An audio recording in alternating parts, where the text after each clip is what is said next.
Permitidme que mis primeras palabras sea para agradeceros vuestra presencia en un día como hoy tan lluvioso, ¿no? Y todavía sin haber salido de la pandemia. Pero os agradezco mucho el que me arropéis de alguna manera, porque para mí es un momento muy de gran satisfacción. Os voy a contar por qué hemos llegado aquí, ¿no? Hace bastante tiempo, en el 2008, yo le puse a la Marina punto final y luego, curiosamente, no he sido capaz de ponerle un punto final al libro. Por eso hemos llegado a la tercera edición y por eso estoy aquí. Como hay algunos amigos escritores, sabrán lo difícil que resulta a un escritor ponerle el punto final a una obra, ¿no? Y eso me ha pasado a mí con la Marina. Por eso hemos llegado a esta tercera edición. Si hubiera tenido éxito la primera, le hubiera puesto un punto final y se habría acabado el libro. Y me explico. La primera versión de La Marina Ilustrada, que andaba por allí por 350 páginas, yo la presenté al Premio Algaba en el año 2008 y resultó que efectivamente quedó entre los 5 finalistas de ese premio, aunque se lo llevara Fernando Iwasaki con su libro de Cuando dejamos de ser realistas, ¿no?, sobre las independencias americanas. ¿Qué pasó? Si hubiera ganado ese premio, aparte de embolsarme 24.000 euros, pues el libro se habría editado por edad y habría sido un libro de 350 páginas con su correspondiente bibliografía, onomástico y calendario que ha acompañado todas las versiones. Y se acabó el libro. Como eso no fue así, y EDAP no publicaba finalistas ni nada de esto, pues yo me quedé con el libro. No sabía qué hacer. Y se me ocurrió que una buena solución sería ofrecérselo al Ministerio de Defensa. Y efectivamente se lo ofrecí al Ministerio de Defensa. Esa primera versión de Algaba de 350 páginas, cuando se lo ofrecía al Ministerio de Defensa, ya tenía como 100 más. Pero el Ministerio de Defensa tardó en darme una respuesta y yo me busqué la vida por otros medios y acudí a otras editoriales. Y una de ellas, Antígona, que por aquel tiempo estaba empezando su carrera editorial, estaba con una colección de ensayo que llamaba Crítica, y pensó que este libro les venía muy bien para hacer el segundo libro de esa colección de ensayo, y efectivamente se puso a ello. Yo, confiado en Antígona, me olvidé de Defensa, y mira por dónde, me llama Defensa y dice que el libro ha sido aprobado por la comisión correspondiente y que adelante con los faroles, con lo cual me pusieron entre la espada y la pared y un compromiso muy grande. Afortunadamente, los de Antígona se les ocurrió la idea de proponer al Ministerio una coedición. Y efectivamente eso hicieron. El libro salió en su primera edición con 100 y pico páginas más que tenía originalmente con Algaba, con lo cual ese punto final se extendió y sacaron 1.200 ejemplares, de los cuales 800 se quedó con Defensa para cubrir todas sus bibliotecas, cuarteles y derivados, y 400 se pusieron a la venta como un libro normal y corriente por Antígona. Duró 5 años esos 1.200 ejemplares y se agotaron. En este tiempo tuve la suerte de que una librería como es de historia especializada como Polifemo, que es, digamos, la reunión oficiosa de muchos hispanistas, pues pensaran que el libro merecía la pena y lo incluyeron en un catálogo de las 100 mejores obras editadas que explican el siglo XVIII español, con lo cual aquello le dio mucho fuelle al libro. Lógicamente, una vez acabada esa edición, Antígona me propuso revisar lo publicado y hacer una segunda edición, que se llevó a cabo en 2016. Y efectivamente, al libro pues le añadimos, pues creo que otras 150 o 200 páginas. Y bueno, hizo también su recorrido con Antígona, que me parece que editaron 500 ejemplares, o al menos eso, por eso me pagaron derecho de autor, y el libro se volvió a agotar. ¿Qué pasó? Que Antígona, frente a una tercera edición, ya la historia le había dejado de lado, porque se había especializado sobre todo en el libro teatral y de filosofía. Con lo cual me vinieron a decir que ya no cuadraba, digamos, la especialización que tiene ahora Antígona, que lo veréis en la Feria del Libro en su stand, que efectivamente tiene una colección impresionante de obras de teatro y de filosofía. Con lo cual, bueno, el libro tenía demanda, pero yo no tenía editor. Gracias a la confianza de León, me dijo, este libro, efectivamente, lo que él ha explicado, vamos a tener una tercera edición. Y yo, que soy incapaz de ponerle punto final a un libro, aproveché esa tercera edición para volverme a replantear entero La Marina, y ahora os amenazo con más de 800 páginas, de las cuales 400 o son nuevas o están reescritas sobre esa segunda y primera edición. Con lo cual he llegado a este punto, que ya sí espero que sea el punto final definitivo y no amenace con llegar a mil páginas. Estoy muy satisfecho con el trabajo que han hecho Antígona y no me duelen prendas en decir que es la mejor edición que ha tenido La Marina. La primera tenía un papel de estos de cal blanco que dolían los ojos. La segunda, por condensar el libro, tenía una letra muy pequeñita. Y esta tiene su tamaño adecuado, una edición de lujo, cuidadísima. Me han encantado los detalles. Le agradezco muchísimo las dos portadas, que son una maravilla, tanto el compás como el sextante, me parecen una maravilla y doy las gracias. Entonces, desde luego, en este sentido, en fin, el continente es de 10. Y ahora vamos con el contenido. ¿Por qué este interés por el siglo XVIII, no? Pues sería una explicación muy larga, ¿verdad? Pero podemos decir que es un siglo que está muy olvidado. A mí me da mucha lástima porque nuestro país y la actualidad todavía le debe muchísimo al siglo XVIII.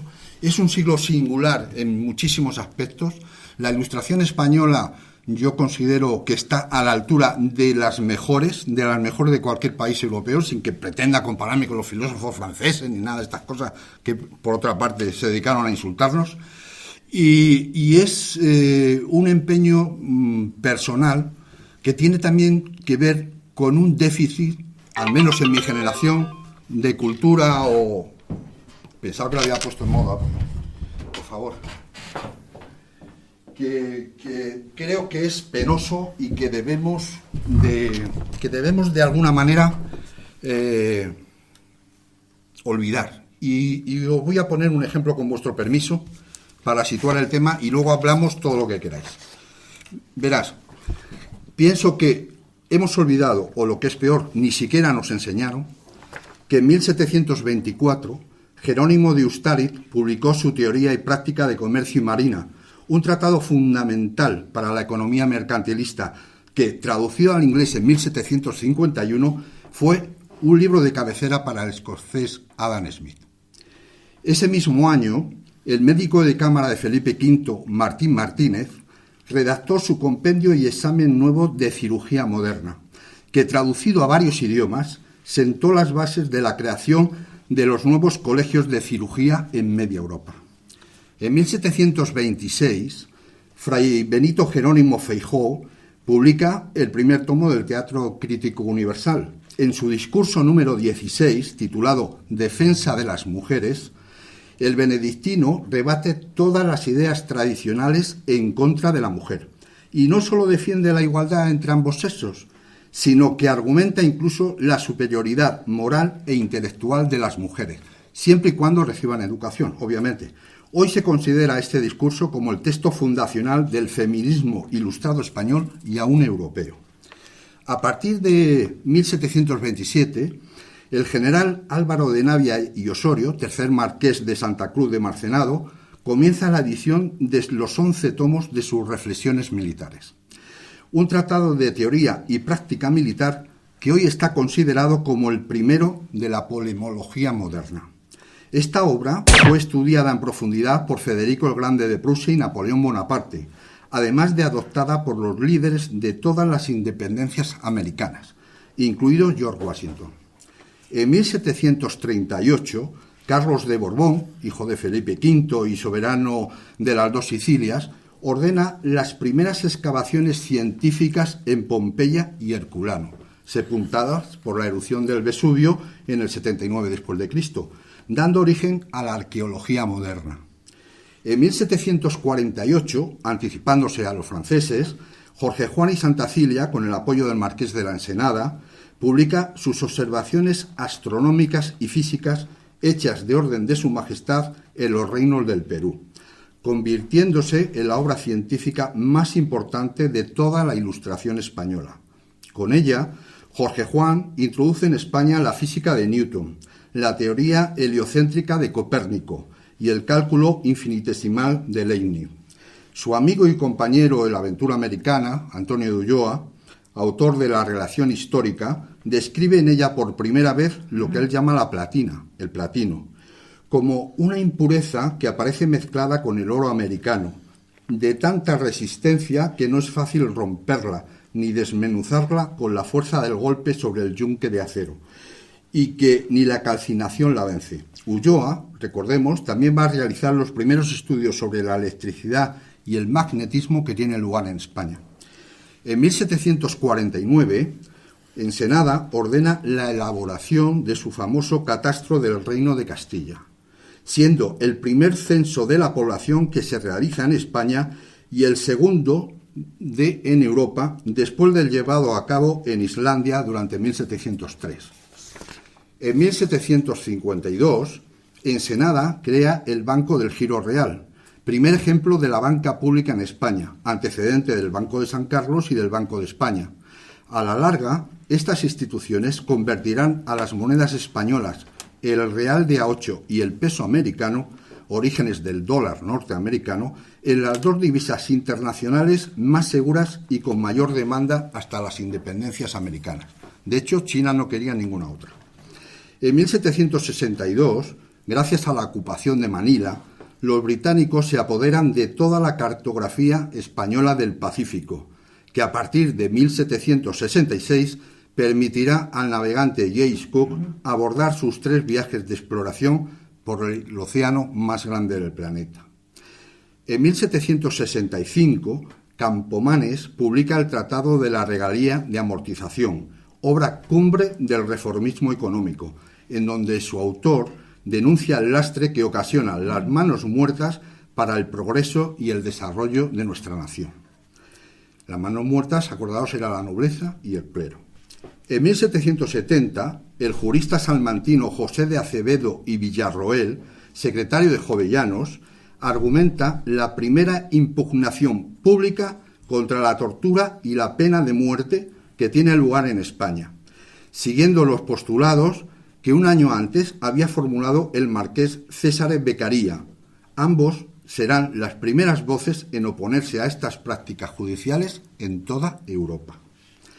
En 1778, el ministro de Indias José de Gálvez y Gallardo funda el Archivo General de Indias, reuniendo en Sevilla los documentos de todo el imperio ultramarino, dispersos en el Real Archivo de Simancas y las casas de contratación de Sevilla y Cádiz. El Archivo de Indias es Patrimonio de la Humanidad desde 1987. En 1783, los hermanos Elúyar descubren el wolframio, que será aplicado en la industria de la fundición de los cañones de hierro colado, cuya fabricación ya habían estudiado ambos hermanos en la siderurgia suiza de Friburgo, la más avanzada de Europa.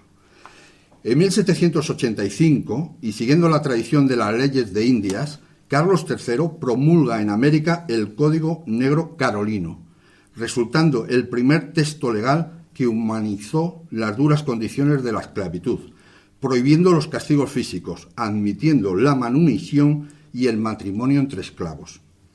El 5 de noviembre de 1789, el joven marino Dionisio Alcalá Galiano, enrolado en la expedición de Alejandro Malaspina y observando el perihelio del planeta Mercurio en la noche austral de Montevideo, descubre que éste no cumple las leyes de la gravedad y la mecánica de Newton. En 1792, el físico e ingeniero canario Agustín de Betancourt firma el catálogo de modelos, planos y manuscritos del Real Gabinete de Máquinas del Retiro, en el que incluye un total de 270 ingenios mecánicos con 358 planos y más de un centenar de memorias técnicas con sus correspondientes gráficos, situando a la mecánica española en lo más avanzado de la tecnología europea. Un lustro después, Agustín Betancourt también, recordemos que presenta su primer prototipo de telégrafo óptico, al tiempo que patenta el termómetro de mercurio y eleva su primer globo aerostático en presencia de toda la corte en los jardines de Aranjuez. En 1794, el cirujano y médico de la corte Francisco Javier de Balmis, antes de comandar la Real Expedición Filantrópica de la Vacuna, da a conocer sus hallazgos para tratar con éxito diversas enfermedades venéreas, gracias a sus investigaciones en las Antillas sobre unas raíces que combatían la sífilis y curaban la gonorrea. En 1797, el naturalista y botánico Antonio José de Cabanilles, director del Real Jardín Botánico de Madrid, después de sus 12 años de formación en París, publica sus observaciones sobre la historia natural, geografía, agricultura, población y frutos del Reino de Valencia, en donde, además de estudiar las enfermedades de los arrozales, cataloga el palmeral de Elche, clasificando por primera vez estas plantas, que no son árboles, sino hierbas gigantes. Hoy ya se han contabilizado más de 2.400 especies de palmeras que constituyen el grupo de plantas económicamente más importante después de los cereales. Gabriel Ciscar, marino y matemático, discípulo de Jorge Juan en el Colegio de Guardiamarinas, elabora la segunda edición ampliada del examen marítimo de su maestro, obra fundamental para la náutica y la mecánica de su tiempo, traducida al francés, inglés, alemán, italiano y ruso. Continuando con la labor científica y docente de su mentor, también escribe 3 obras esenciales para las matemáticas de su tiempo: Tratado de Aritmética, en 1795, Tratado de Cosmografía y Tratado de Trigonometría Esférica, en 1796. Todos estos libros le valieron para representar a España en la comisión internacional que iba a establecer en París el nuevo sistema de pesos y medidas de alcance universal, que hoy conocemos como sistema métrico decimal. Su memoria elemental sobre los nuevos pesos y medidas decimales, publicada en 1800, fue la elegida por la Academia de las Ciencias de París para dar a conocer a todo el mundo el nuevo sistema de medidas. Y bien, ¿qué os parece? Me gustaría hablar con vosotros y mantener una conversación en vez de seguir yo el monólogo. Y solamente me he centrado en, digamos, estos aspectos científicos culturales. Hoy mismo, este mes mismo, el Paseo del Prado, con el Real Jardín Botánico, el Observatorio Astronómico del Cerro de San Blas, todo el Parque del Retiro, por supuesto el edificio Villanueva, las fuentes de Cibeles, etcétera, etcétera, se han propuesto para patrimonio de la humanidad. Es una herencia palpable del siglo de las luces, que no tendría explicación si nosotros fuéramos más o menos un pueblo, pues en fin, como dicen por ahí, ¿no?, nuestros enemigos. Quiero recordar, además, que independientemente de la admiración que todos podamos sentir por los filósofos franceses del XVIII y toda esa magnífica ilustración, es un siglo en donde vuelve a reverdecer la leyenda negra contra España.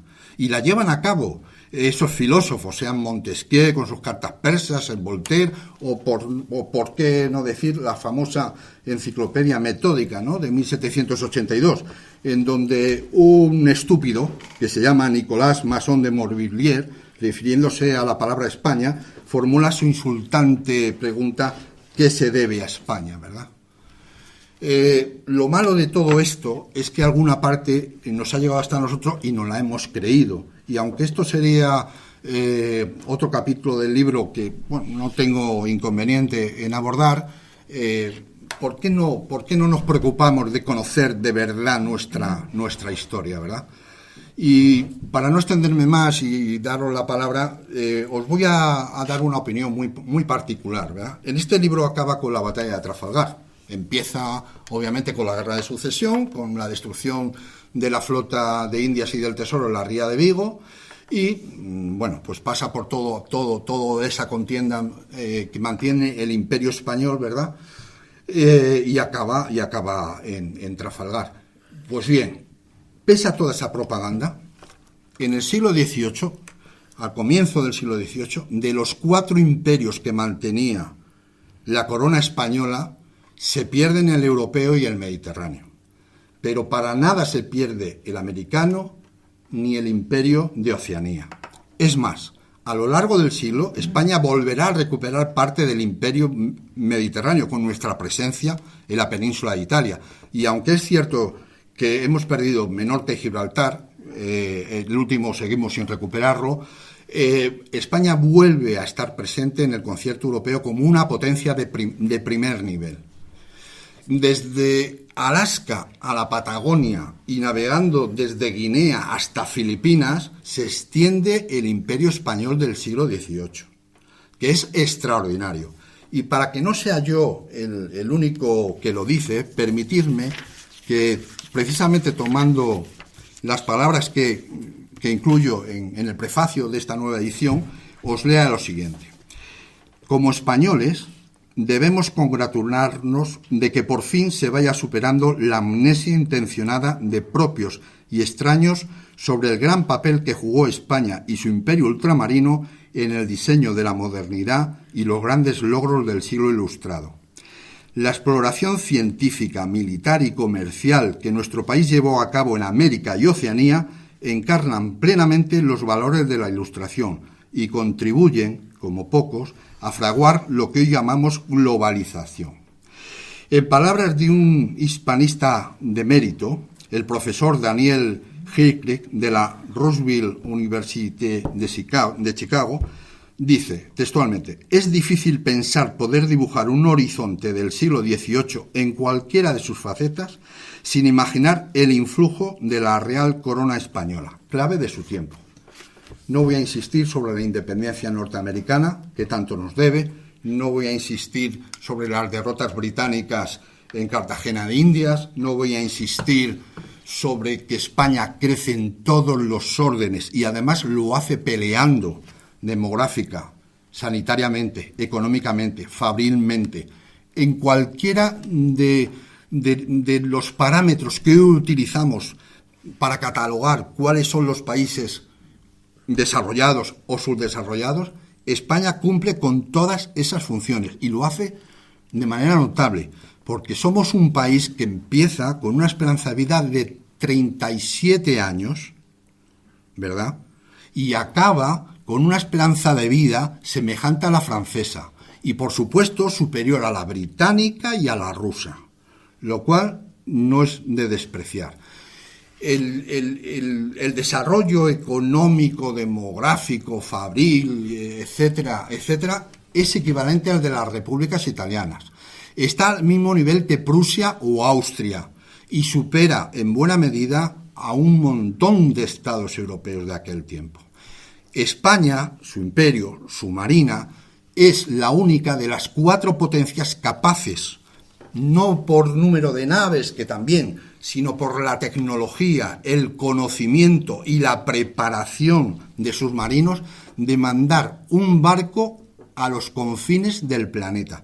Eso solamente estaba en manos de 4 potencias: Gran Bretaña, Francia, España y Rusia.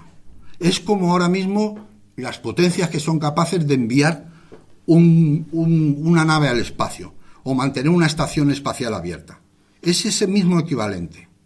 Y la tecnología que desarrollamos con los Eluyar, con su wolframio, con las fundiciones, habréis oído las famosas carronadas de los británicos en Trafalgar, etcétera, etcétera.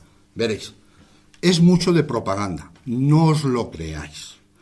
Las fundiciones españolas funcionaban ya a pleno rendimiento al final del siglo XVIII y eran piezas las que se obtenían de artillería que no tenían nada que envidiar a las demás. No teníamos carronadas, pero teníamos unos morteros de metralla extraordinarios.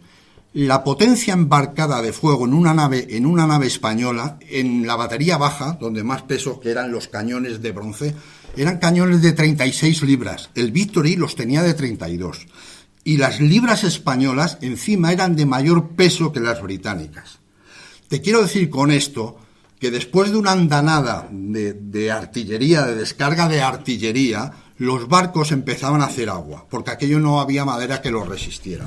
Los barcos españoles sí resistían bastante más que franceses y británicos, porque teníamos las maderas de América, que eran extraordinarias en resistencia. Véase la caoba, véase la teca, véase todas aquellas. Barcos como el Santísima Trinidad, o el Príncipe de Asturias, o el Santa Ana, estaban hechos con esas maderas, que protegían a las tripulaciones en las baterías bajas. Yo no me creo que en Trafalgar no se hundiera un solo buque británico, cuando hay testimonios que hablan de que a Gibraltar no vuelven todos. Hay un temporal después de esa batalla que no solamente hunde buques franceses o españoles castigados por la batalla, también hunde buques británicos. La diferencia, nosotros siempre hemos ido con la verdad por delante, ellos con la propaganda. ¿Vale? Hablamos de lo que queráis. Bueno, en el 18 los gobernantes españoles muchas veces trabajaron contra los intereses, o más bien, por ejemplo, se dio el caso famoso de la fundición de La Habana, que hacía cañones para armar los barcos que estaban en América, que era lo lógico, y por presiones de los gremios de fundidores de Sevilla, creo que fueron, se cerró. Ese es el ejemplo de las luchas gremiales y tal. Por ejemplo, la batalla de San Vicente se perdió, según algunos estudiosos, porque retiraron los fusiles de los barcos para llevarlos a la frontera con Francia, donde nos estaban dando una paliza a los revolucionarios franceses, con lo cual los artilleros españoles estaban desprotegidos porque les disparaban y no tenían que les cubrieran. Por ejemplo, los oficiales de su bolsillo repararon y pintaron los barcos, los navíos, antes de la batalla la batalla de Trafalgar, porque no llegaba un duro. Entonces sí es cierto que muchas veces la gente, las cosas han funcionado porque la gente ha arrimado el hombro. Perdona que haga un inciso, y tomando la palabra de León, que sabía que iba a salir, os voy a leer un pequeño texto que tras la batalla del Cabo San Vicente, 14 de febrero de 1797, se le encarga al brigadier Cosme Damián Churruca elaborar un informe. Y él señala lo siguiente: era casi imposible pudiésemos dar un combate ventajoso hasta que nuestros navíos estuviesen tan bien acondicionados como los de nuestros enemigos, cuyo principal cuidado es y ha sido siempre la marina, que es la base de toda potencia. Si la Inglaterra hubiera descuidado como nosotros y despreciado la marina, ¿qué sería en el día? No hay inglés, por lerdo que sea, que ignore que quien es dueño del mar lo es de la tierra. De lo que tienen ya nuestros enemigos más experiencia que nadie, tan a costa nuestra.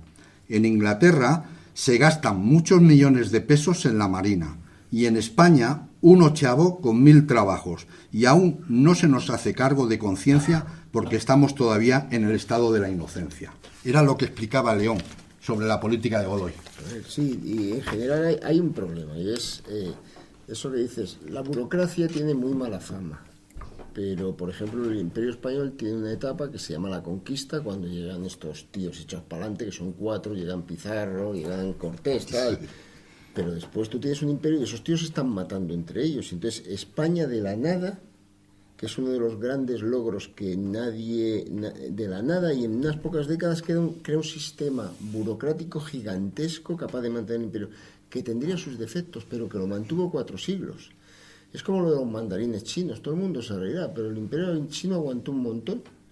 Y en cambio otros supuestos imperios explotaban porque sin una burocracia, sin un aparato administrativo, es imposible gestionar. Gengis Khan conquistó medio mundo, pero duró lo que él. Entonces, por ejemplo, una de las cosas, porque a la gente le gusta más los uniformes bizarros y las batallas resonantes, que el hecho de todo el sistema legal, que también aquí tenemos un jurista, todo el sistema legal que desarrolló España, todo el sistema funcionarial, que tenía muchos defectos, porque como todas las máquinas administrativas, como los engranajes te pillaran por medio, estabas jorobado, pero sin embargo era una máquina burocrática que de un país que era un rincón de Europa, de repente pasó a administrar medio planeta.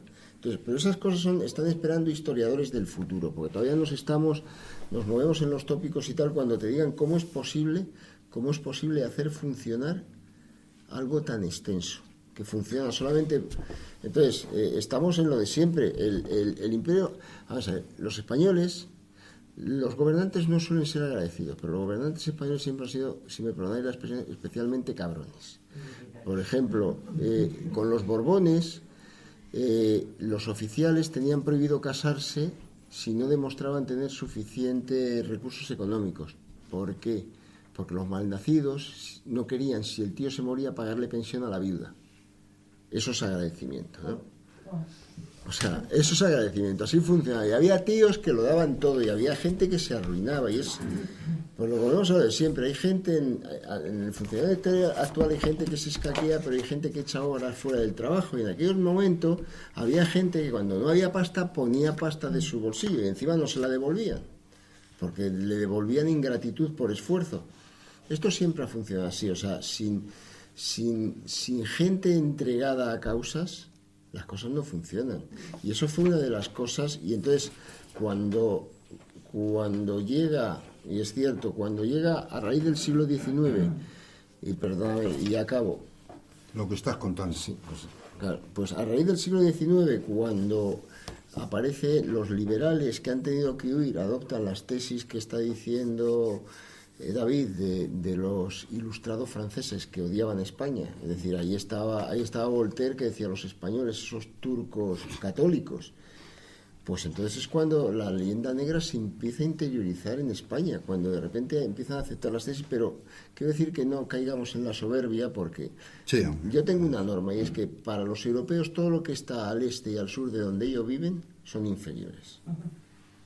Y eso, por mucha pedagogía que haces, solo gana la propaganda. Por ejemplo, a los españoles les puedes dar 40.000 ensayos sobre los turcos modernos. Los turcos para los españoles han sido siempre unos tíos de bigotes, mirada aviesa y cuchillo curvo, hasta que han llegado los culebrones con estos tíos macizos de ojos azules. Entonces la percepción sobre los turcos ha empezado a cambiar. Entonces, a la gente dale literatura popular, y la literatura popular y las pelis y tal siempre presentaba, es decir, lo ves todavía, pero los propios españoles hacen una serie sobre Hernán Cortés y aparecen unos indios limpitos con un taparrabo, y los españoles van todos llenos de mugre, sudados, y dices, ¿qué pasa? Pues esa propaganda cala en la gente. La semana pasada me entrevistaban en ABC a raíz de la aparición del libro. Y el titular, aunque era una conversación y un apunte casi de pasada, que salió, es efectivamente Nelson peleaba por la fama y los españoles por honor, ¿no? Pero entenderme el contexto. Os voy a leer, y prometo ser lo último, precisamente el texto, la carta con el que empiezo el último capítulo de La Marina, que dice lo siguiente: querido hermano, desde que salimos de Ferrol no pagan a nadie, ni aun las asignaciones, a pesar de estar declaradas en la clase de pres del soldado, de manera que se les debe ya 4 meses y no tienen ni esperanza de ver un real en mucho tiempo. Aquí nos deben también 4 meses de sueldo y no nos dan un ochavo. Sin embargo, ¿de qué nos hacer echar los bofes trabajando? Con lo que no puedo menos de agradecer mucho el que hayas liberado a Dolores y a su mujer, de los apuros en que se andaría para pagarte. Los 1.356 reales, que te los libraré yo luego que pueda. Entre tanto, he encontrado en Ferrol a un amigo rico que socorrerá a Dolores con cuanto necesite, y quedo tranquilo con haber asegurado ya su subsistencia decentemente. Estos son los trabajos de los que servimos al rey, que en ningún grado podemos contar sobre nuestros sueldos. Si llegas a saber que mi navío ha sido hecho prisionero, di que he muerto. Cosme Damián Churruca. La penuria, lo que explicaba León. lo que se desarrolla en las ideas del libro. El pueblo español más sacrificado no podía ser. Los oficiales de la Marina peleaban por su honor, pero sobre todo por sus hombres. Nelson, con todos los respetos y la columna que tiene ahí en Trafalgar, que Churruca no la tiene, peleaba por la fama y el prestigio y la gloria. Era un psicótico. Se hacía acompañar de un ataúd fabricado con la madera del palo mayor del Orient. El buque de los franceses, del almirante Brueys, que venció en Abukir. Era un psicótico. Y un pobre niño que siempre fue infeliz y triste porque tenía un padre clérigo que lo maltrataba. Y esa es la realidad. Los españoles peleaban por otras historias. Eso es lo que decía un poco al principio. Decía Menéndez Pelayo que nada envejece más rápidamente que un libro de historia, ¿no? Lejos de poner ese punto final que hubiera significado el que yo hubiera ganado al GABA, ¿verdad? El libro se ha beneficiado de ese crecimiento mío, personal, como autor, imagino, o quiero pensar que escribo mejor que hace 10 o 12 años, y también con esa acumulación un poco de conocimientos con las que el libro ha ido creciendo, y lejos de envejecer, pues de alguna manera se ha beneficiado, digamos, de ese crecimiento personal, tanto en conocimiento como en mayor peso mío como autor, como escritor, ¿no? Por eso yo lo decía, estoy muy orgulloso de esta tercera edición, y yo lo que espero es que con el esfuerzo que ha hecho la edición, pues al menos efectivamente le salgan los números. Y tal y como explica León, que dentro de 5 años este libro siga estando en la calle, ¿verdad? Independientemente de que se hayan agotado rápidamente en esa semana de la entrevista a ABC todos los libros que llevabais a Amazon y etcétera, etcétera, ¿no? Que pues también es muy de agradecer, ¿no? Pero bueno, entre el libro y esa versión digital que estamos a punto de sacar, y sí, espero, pues yo creo que todo el público interesado va a tener un acceso posible a un libro que estaba ya agotado y descatalogado, ¿no? Y en ese sentido me felicito de ello. Luego, la verdad es que los libros son al principio nuestros hijos, pero igual que nuestros hijos, tienen su vida propia. Este libro, desde que Polifemo lo incluyó en su catálogo y tal y cual, es que ha saltado el charco. Es que lo tienes en las universidades norteamericanas. Es que yo alucinaba cuando me enseñaban, oye, que tu libro está en Stanford. ¿Pero cómo que está en Stanford? Pues sí, está en las catedrales de Stanford. Es que está en Wisconsin-Madison. Está en Oxford, está en la Sorbona, aquí está en el Instituto Cervantes. Me encantaría que llegara al Consejo Superior de Investigaciones Científicas, donde me consta que se investiga y la gente acude a la bibliografía. Vamos a ver si podemos hacer algo a este respecto, ¿no? Sí. Es también un poco los prejuicios que comenta León. Gracias a Tercio Viejo hoy lo podemos presentar aquí, pero este libro a lo mejor hubiera estado ideal presentarlo en el Museo Naval de Madrid. Pero, chico, como es una tercera edición y eso, pues ya... Tenemos que ser conscientes, ¿sí?, de que muchos libreros te dicen, pero este libro está editado, no lo quiero. Pues, a ver, por eso estamos orgullosos en Cocapelli, porque una de las... Insisto, somos una editorial alternativa de verdad. Ponemos a disposición del público obras que de otra forma ya habrían salido del circuito comercial. Entonces, intentaremos con este libro, al Tran, pues eso, intentar llegar, por ejemplo, a la Armada, a tal. Hombre, de momento, a ver, evidentemente nosotros preferiríamos pagarnos, gracias a las ediciones, unas vacaciones del Caribe todos los años, pero de momento ganamos dinero y hasta podemos pagar derechos a los autores, cosa que otros siempre se escaquean. Entonces, este libro lo que va a estar va a estar a disposición de la gente. Ahora, lo que no podemos garantizar es que los libreros lo quieran, porque el librero, que también es cierto que tiene los metros que tiene, te llega y te dice, mira, este libro ya ha salido, no lo quiero. Entonces, tú lo tienes disponible en librerías especializadas como Tercios Viejos, que tiene todo este material, y por supuesto en la red de todos tus libros, cualquiera que lo pide, el librero lo encarga y lo pide. Ahora, también hay libreros que te dicen, ¡ay, y los 3 euros de envío! ¿Yo qué quieres que te diga? ¿Sabes? Es que si estamos en plan rata, pues Entonces, hay que intentar llegar al gran público, o sea, no solamente al público. Sí, pero para llegar al gran público requieres enormes ediciones. Entonces, yo te insisto, hay muchos libros muy valiosos que no llegan al gran público, pues porque la máquina es lo que es. Este libro no te lo va a coger el Corte Inglés, por ejemplo, aunque hagas una edición. Entonces, tú lo pones a disposición y puede parecer una chorrada, pero una de las cosas que ha traído los nuevos tiempos es que el goteo acaba haciendo un gran volumen. Porque antes los libros, tú piensas que antes tú pasabas por una librería, veías un libro y decías, bueno, me lo llevo, que a lo mejor cuando vuelva dentro de 2 semanas no está. Ahora tú sabes que lo vas a encargar o que está en alguna de las plataformas y tal y cual, y bueno, te lo piensas.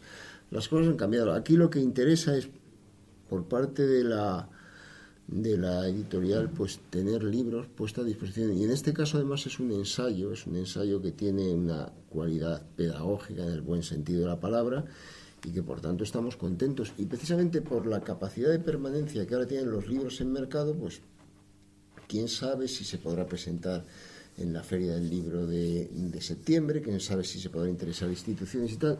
No hay prisa, porque ahora, con la impresión digital, te pide una institución 100 y tú se lo fabricas. Antes no, antes ibas al Offset y te decían, pues como no saqué 2000, esto no es rentable. Entonces las cosas han cambiado mucho, para mal y también para bien. Pues mira, empiezo por el último. Godoy es un personaje muy polifacético y tiene muchas caras. Hay gente que lo tilda del primer dictador moderno, hay gente que habla del valido de otra época trasplantado a tiempos que ya no le corresponden, etcétera, etcétera. Mi visión personal es que la política de Godoy, y se ve claramente con su oposición, por ejemplo, de Alejandro Malaspina, es que nos convierte en satélite de Francia. De hecho, uno de los buques que pelea en Trafalgar, el Algeciras, es un buque donado a los franceses, siendo nuestro, precisamente. Entonces, esos empréstitos a los que se compromete Godoy en dinero, que llevan, por ejemplo, al ataque inglés contra las 4 fragatas que venían cargadas de América con los caudales necesarios para la corona y para precisamente poder haber afrontado todos esos gastos, y que los ingleses, sabedores de que van a ser un dinero que va a pasar directamente a los franceses, atacan a estas 4 fragatas al mando de José de Guerra y Bustamante, el hundimiento de la Mercedes, las monedas del pecio que han dado un salto por el túnel del tiempo y nos han hablado de la magnificencia precisamente de lo que era el Imperio americano, es la causa, digamos, que se le puede reprochar a Godoy. También sus decisiones son un poco tanto arbitrarias. A mí me encanta Gravina. Y por supuesto es un héroe de Trafalgar incuestionable y era un hombre de galanura de la época, un diplomático hablando varios idiomas, etcétera, etcétera. Pero quizá para Trafalgar nos hubiera venido mejor un Grandayana o un Mazarredo, que lo hubieran puesto a cuarto a Pierre de Villeneuve y le hubiera llevado a la contraria, mucho más que lo que hizo Gravina, ¿verdad? Bastaba con que hubieran retrasado un día su salida para que los británicos se hubieran chupado todo el temporal y su escuadra hubiera naufragado. O sea, son decisiones y errores que comete Godoy que son imputables directamente, ¿no?, a él. Un momento, por favor.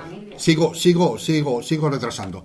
Efectivamente, la marina española era un portento y los barcos que hacíamos cargaban más trapo.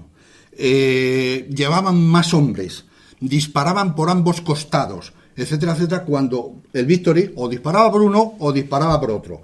Y mucho a propaganda de cargamos el cañón en minuto y medio y vosotros tardáis 3. Bueno, eso sería el principio. Con la fatiga del combate, a la media hora, todos estarían, disparando como pudieran y de la manera que pudieran. ¿Vale?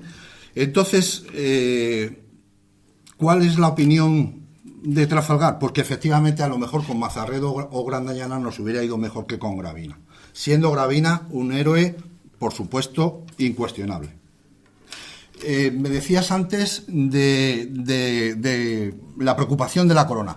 Indudablemente en época moderna la corona se preocupa de sus soldados. De hecho, una de las investigaciones que Ensenada le pide a Jorge Juan y a Antonio de Ulloa es que investiguen y espíen, digamos, qué es lo que hacen los otros países para crear montepíos para cuidar precisamente a sus soldados y marinos que se quedan mutilados, quemados, las viudas, huérfanos, etcétera, etcétera. Y ellos precisamente estudian, financieramente hablando, cómo funcionan esos montepíos en el extranjero. Los que los tienen, porque no todos los países los tienen.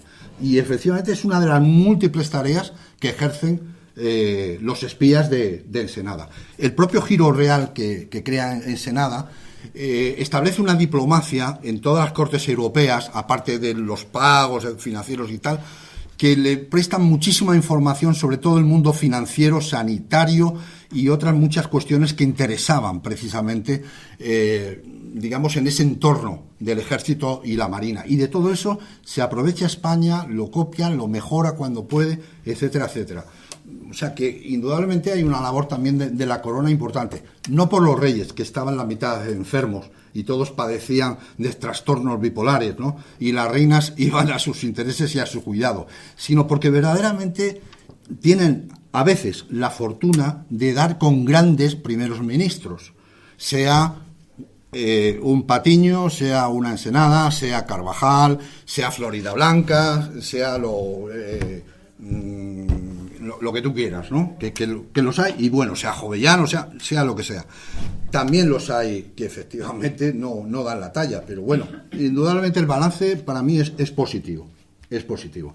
Y son ministros que dentro del despotismo ilustrado miran por el país y miran por los ciudadanos, porque no nos olvidemos que Carlos III no es un déspota como la zarina, como Catalina, o no es un déspota en el estilo de Federico el Grande, sino que por la tradición española hay unas leyes y una justicia, y las acciones del rey se tienen que someter a esa casuística, ¿no? No puede hacer lo que quiera, ¿verdad? Hay una tradición en España muy importante de los límites de la corona, y el despotismo ilustrado español para nada es el francés, para nada es el ruso, el prusiano o incluso el inglés, sin me apuras, ¿verdad? Bueno, si quieres te respondo yo, porque lo que es incontestable es que a raíz de la guerra de la Convención, o marcado por esa guerra de la Convención, Godoy tiene una obsesión que le lleva a derivar recursos hacia tropas de tierra en detrimento de la marina, cuando la marina era lo que mantenía ese puzzle español disperso por todo el globo. Y luego te doy una opinión un poco personal que puede ser un extremo, pero España tuvo un problema, y es que los Austrias y los Borbones siempre fueron dinastías extranjeras. Lo dice muy bien David. Diferenciemos entre los reyes y los gobiernos. Los reyes españoles querían España como los granjeros a las gallinas, porque daban huevos, porque nos usaron siempre todos los recursos y todos los hombres para sus guerras, para mantener sus territorios. Los Austrias en sus territorios norteeuropeos. Y ¿cómo va a querer de verdad España un tipo que dio lo que ahora es la mitad de Brasil, todo Río Grande del Sur? Lo cual no es un juicio moral, es que entonces no había esta concepción patriótica, también lo tenía el pueblo. Cuando España pierde los virreinatos a principios del 19, el rey ha perdido territorios. Cuando España pierde Cuba y Puerto Rico a finales del 19 es un trauma nacional, porque hemos perdido parte de España, porque la mentalidad ha cambiado. O sea, no es que les esté juzgando, pero estoy dando un hecho. Los Borbones y los Austrias administraban los territorios de la corona hispánica con los Austrias y del Reino de España, que fue como se llamó con los Borbones, como un terrateniente sus fincas. No es que no las quisieran, pero eran prescindibles, porque era su patrimonio general. No tenían ese sentido, tenían patrimonio, no tenían patria, por decirlo. Entonces, insisto, no es un juicio de valor, las cosas funcionaban así. Y los gobiernos sí se preocupaban, algunos, otros eran los mal nacidos. No, si nadie dice que fueran inhumanos, dice que fueran inhumanos, y se fueron produciendo incluso avances muy graciosos. Lo dice, creo que es Henry Kamen, ¿no? Que cuando sustituyeron a los capellanes por notarios a la hora de tomar las voluntades de los soldados moribundos, las donaciones a la iglesia cayeron hasta un tercio, cosas de estas. A ver, eso fue avanzando. Lo que quiero decir es que la concepción que los reyes españoles tenían de los súbditos y los reinos, no se parecían ni de lejos a esa concepción que aparece a raíz de los estados-nación, que es que a veces tenemos un presentismo para mal y a veces para bien, y proyectamos mucho. Para ellos son fincas. Entonces, además se ve, o sea, todo el reparto del botín que hay y todo lo que se habló y todo el reparto de botín que hubo a raíz de la guerra de sucesión sería ahora considerado algo inmundo. O sea, eso, un reparto de botín parecido se lo impusieron a Alemania por la fuerza de las armas, porque no le quedaba otro remedio, o eso o la destrucción total en la Primera Guerra Mundial. Entonces, pero bueno, nos estamos desviando del tema y quizás también estamos abusando un poco de... Hombre, yo para terminar, en Descarga también de los reyes, tenéis que pensar que eran reyes enfermos. O sea, la consanguinidad, lo mismo que al final acaba con los Austrias. Carlos el hechizado, pues es que en vez de tener 4 abuelos tenía 2. Pero yo ahí disiento porque... Tenía 2, pues bueno, que te quiero decir... Churchill era un alcohólico y ganó la Segunda Guerra Mundial. Pero bueno, que quiero decir que en demérito es que efectivamente los reyes llega un momento en que están incapacitados, ¿no? Están incapacitados para tomar decisiones. O sea, tenemos un Felipe V que se siente una rana y se baña desnudo en la fuente de la granja. Y un Fernando VI, su hijo, que muere loco en el Palacio de Villaviciosa de Odón sin dejar que le laven eso no era solo porque no sé qué rey también español se casó con una princesa francesa o algo así que tenía la costumbre de ambular en pelotas por palacio. A ver, es que la locura, yo como editor, y para dar la palabra ya para cerrar al autor, quisiera decir, como miembro del Consejo Editorial de Cocapelli, quiero decir que este libro aparte de poner en circulación de nuevo un libro que parece valioso para el conocimiento de nuestra historia, este libro acaba en la batalla de Trafalgar, pero la Ilustración española no acabó en Trafalgar. El siglo XIX conoce a personajes como Azara, que es un militar que durante 10 años está deambulando por el Paraguay, ayudando a trazar las fronteras de las nuevas repúblicas, cosa curiosa, pero era un militar español que después de la independencia se fue para allá, lo cual dice que su concepción no era la misma que ahora. Es decir, los americanos se independizan y dicen, bueno, pues ya está, ya hemos llegado a un acuerdo, se acabó. Y no hay ningún mal rollo como habría ahora si nos quitasen aquí Andalucía. Pero el tío empezó a ver a los animales, cómo variaban y tal, y desarrolló una prototeoría de la evolución que de hecho el propio Darwin reconoce haber leído los trabajos, y también personajes. La Ilustración sigue después, y quiero decir, o sea, por ejemplo, un personaje como Isidoro de Antillón, geógrafo ilustre, que pierde su puesto de canónigo porque se atreve a defender la preponderancia del poder civil frente al eclesiástico, que es un gran geógrafo, que después está en la Junta de Defensa de Cádiz, que fue el tío que logró que se prohibieran en las escuelas españolas los castigos físicos, y que fue el primero que escribió en España un alegato contra la esclavitud, cosa que le costó una paliza de la cual murió, con lo cual es el primer asesinato político que se conoce en España en los tiempos modernos. Bueno, esos y muchos más que están olvidados, y este libro tiene el valor de decir, bueno, el libro acaba en Trafalgar, la Ilustración no acabó en Trafalgar. Entonces, si este libro logra abrir el apetito para que la gente investigue y tal y cual, pues mira, yo le veo un valor añadido y un punto de orgullo como uno de los editores para este trabajo. Y con esto doy la palabra a David para que cierre el acto. Bueno, pues quizá lo mejor es destacar justo lo que llamaba la atención de ABC, ¿no? El 5 de octubre de 1789, pleno año de la Revolución, un joven de 29 años que se llama Dionisio Alcalá Galiano, enrolado en la expedición Malaspina y que os he mencionado antes, se dispone con aparatos del Observatorio de Cádiz que lleva embarcado, observar el planeta Mercurio, que esa noche, aprovechando la claridad de los cielos de Montevideo, alcanza su perihelio con relación al Sol. El perihelio es su distancia más corta al astro. Dionisio, con su método de aquella época, observa Mercurio y se da cuenta, y él lo pone textualmente, que se comporta como si tiráramos una peonza por un plano inclinado, es decir, absolutamente errático. Eso contradice las leyes de gravedad y la mecánica celeste de Newton, que eran hasta entonces Santa Santorum. Obviamente, tenemos que esperar hasta que llegue Einstein con su teoría de la relatividad para explicar la deformación espaciotemporal que sufre Mercurio por su proximidad al Sol. Y eso, obviamente, no estaba en las manos de Dionisio ni de su época el explicarlo. Pero sales al extranjero y Dionisio Alcalá Galiano está reconocido como uno de los grandes astrónomos del siglo XVIII. Y aquí no se sabe. A mí esta desmemoria, no sé si forzada o no sé cómo calificarla, me parece tremenda, Y solamente se puede combatir, efectivamente, conociendo y estudiando e investigando nuestra historia. A mí me duele mucho que cualquiera de los pecios que ahora tenemos en la bahía de Cádiz, hundidos en Trafalgar, no hayamos sido capaces de investigar uno solo. Que haya tenido que venir un barco con una Odyssey buscando metales preciosos para que de pronto surja la Mercedes, ¿verdad? No sé, ¿a qué aspiramos? Si no conocemos nuestro pasado, ¿vamos a saber de dónde venimos y vamos a enfocar nuestro futuro? ¿De qué se trata? ¿De continuar esa desinformación que yo tuve de pequeño en el colegio, que no me contaron nada de esto que os estaba leyendo, con la importancia que tiene? No lo sé. Lo dejo para reflexionar. Y, por supuesto, espero que aquellos que se animen y se atrevan con la Marina Ilustrada, espero no defraudarles, sinceramente.